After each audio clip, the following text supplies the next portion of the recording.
Bonjour, alors aux petites vidéos, je vous ai montré auparavant comment teinter précisément et avoir toujours la même base que l'on conserve. Donc on prend une base de blanc et après avec la teinte et la seringue, ça nous permet de teinter. Donc là, le résultat, il a été fait. Voici, voilà. C'est fait. Maintenant, je vais vous montrer pour avoir des finitions parfaites au niveau du plafond parce qu'il y a toujours des petites aspérités. Donc ce qu'il faut faire, moi je fais à ras, donc ça fait des petites vaguelettes, donc ça fait pas très joli. Donc je vais vous montrer comment je fais. Je prends du scotch, alors pas n'importe quel scotch, parce que vous avez le scotch, ici il est violet ou rose, c'est pour mettre sur de la peinture fraîche. Donc ce que j'ai fait moi là-bas, en haut, j'ai déjà mis un joint de silicone. Si vous voyez ici, voilà, j'ai délimité, je vais vous montrer peut-être sur du plus clair, voilà, j'ai délimité au plafond. D'ailleurs on voit hein, le scotch il se décolle ici, c'est parce qu'il n'y a pas beaucoup d'adhérence.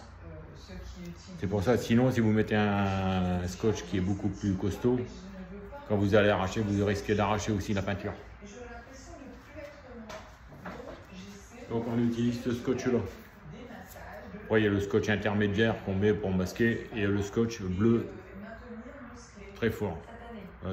C'est assez fort, il ne faut pas utiliser celui-là, celui-là il se colle très fort. Il y a celui-là, il y a celui-là et il y a celui-là. Donc pour faire les délimitations quand la peinture elle est fraîche, bon après un sec ou touché, hein, pas juste préféré, donc on fait ça. Donc je fais ça, ce que je fais après, je prends un silicone, enfin pas un silicone, un acrylique pentable que l'on peut peindre dessus. Alors pour quelle raison j'utilise ça? Je mets le scotch, je fais un cordon, je lisse avec le doigt et tout de suite après je prends le pinceau et je délimite. Comme ça permet de faire l'étanchéité entre le plafond et le scotch qu'on remet pour éviter que la peinture repasse derrière le scotch et toujours avoir l'effet de vaguelette. Sinon, on n'arrivera jamais à stabiliser la peinture. Parce que bon, la peinture, c'est pas toujours lisse. Il y a aussi les petits défauts des murs qui fait que la peinture va s'infiltrer derrière. Donc si on met d'un côté, on va rattraper de l'autre. Et si on fait pas ça, on n'y arrivera pas. Donc là-bas, je l'ai fait. Donc après, on prend un petit pinceau et ce qu'on fait, on va redélimiter tout de suite.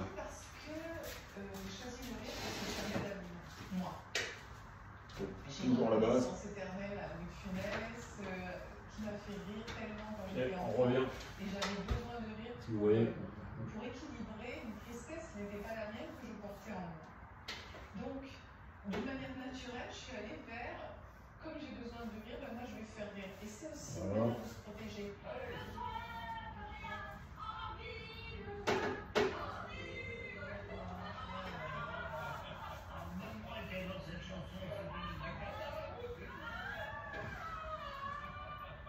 Qu'est-ce qui vous fait le plus peur que vous voyez? C'est toujours.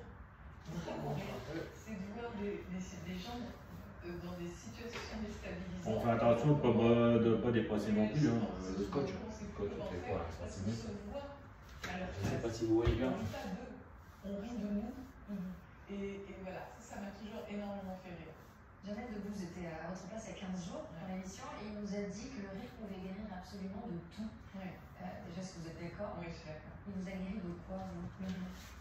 Sûrement de ma fragilité, de mes traumatismes, de la dureté de la vie. Voilà. Il m'a donné les forces. Je vais vous rapprocher, je vais vous montrer.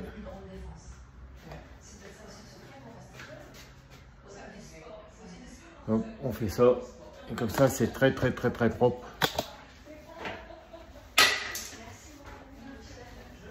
Je vais vous montrer de plus près. Alors je ne sais pas. Quand on fait ça, après on enlève le scotch. Alors si on va enlever le scotch. Et voilà.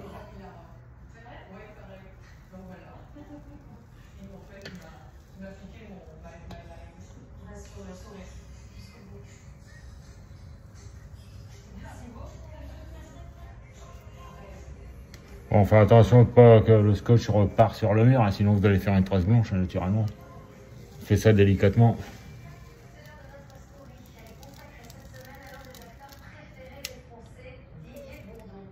Hop.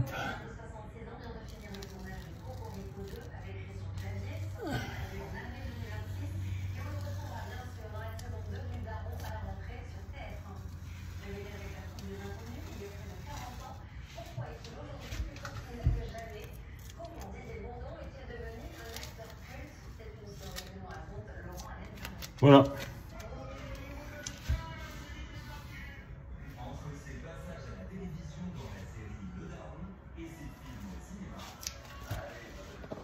Et là vous avez, alors moi j'ai fait quoi, allez, 1 mm, 1 mm et demi. Donc là je vais faire la même chose ici, le silicone sur toute la périphérie. Enfin le silicone, c'est pas du silicone, de l'acrylique, pardon. On a toujours l'habitude de dire du silicone, mais c'est pas du silicone, c'est de l'acrylique. Donc comme je vous ai dit tout à l'heure, comme ça on a toujours la base. Toujours la base blanche, on gaspille pas, on a toujours sa base qui est blanche et après on fait des teintures en fonction de ses besoins. Hein. Si on juge qu'il faut 1 litre de peinture, on fait 1 litre de peinture,